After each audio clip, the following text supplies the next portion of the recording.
So now I'm going to show you how to create a transfer IEP. So you're going to come in to create a new IEP. The service start date, remember to project out those 14 days for the family to approve. So put that date in there, and then service end date, you could be saying we're going to accept the IEP from the other district for 6 weeks. You could be making any timeline or whenever you as a team have decided that this would end. The IEP that you're choosing to accept from the other district could be ending soon as well, so that possibly could be your end date.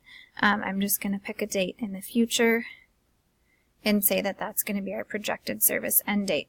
And now, instead of normal, we're going to select transfer. So the plan category is now transfer, and hit submit. Of course, because this is information coming in from another district, we're accepting their IEP, we probably do not have an evaluation report date. So you're going to have to enter that manually. The same with your plan meeting date. You might have had a meeting notice where you had one in there, or you might not have. You maybe were invited by the other district because they knew this transfer was coming, and so they created that document. And so you may manually need to enter that in there. So service start date and service end date we already put in there, but here it says for transfer plans, the effective date is created by the original district. So we're going to say that the original district had a meeting or had this going into effect earlier this year in February.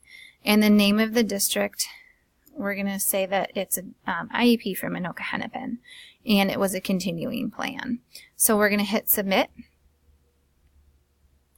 And now I'm going to show you, if we try to check completeness, it will show us the areas that need to be completed. So all of this information up here at the top is coming in manually from Synergy, so all of that is there.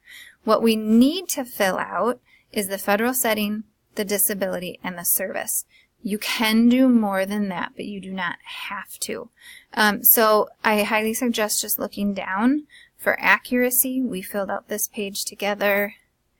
This page is coming in from Synergy and looks accurate. That's the district. The guardian pulled in. You could put in your progress reporting. Enter that data and hit submit.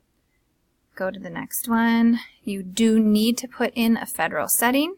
So select the federal setting that fits for us, where the child will be receiving services now with us. And you also need to put their disability in, because our system does not realize what their disability is because their evaluation was not completed here. And hit submit. And then move on, and we have the present level of functional performance. You're accepting the present level of functional performance from the previous district. Some people like to have that information in here, but it is not required. Same with goals. You're going to accept the goals from the other district until you gain enough information to write your own. But again, some people like to have it in here. Modifications, you could add anything additional. You could copy all of it over if you felt like it, and then write anything additional that you feel is appropriate for our district. You do not have to put anything in there, though. If what is written in the other one is appropriate, you can leave it as that, since we're accepting the other one. Same thing with supplemental aids and services. You do not need to put anything in there. But special ed services, we do. The services that the other district had are often not exactly how we would provide service in our district. So I'm going to add a new service for this child. They're going to receive specialized instruction 5 times a week, special education setting, indirect, direct, by myself. So just like how we add our other services, we do the exact same thing here and hit submit. And then you continue to add as many services as you need as the team has felt necessary as we would provide them here in Mounds View. Least restrictive, again, you could write in here, but it is not required. I'd highly recommend to write in there if it's different than what was in the previous one. Extended school year, you do not need to do anything with that at this point. You personally probably do not have enough data to make that determination. The other district could have made that determination, though, so you could copy that over if you would like. But again, you will most likely be writing a new IEP within a few months with our Mounds View data.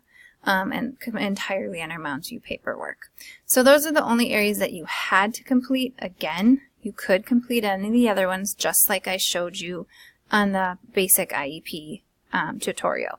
So now I'm going to check completeness, and you will see everything is good and completed. So I'm going to accept any warnings and make pending. And there you have my transfer IEP.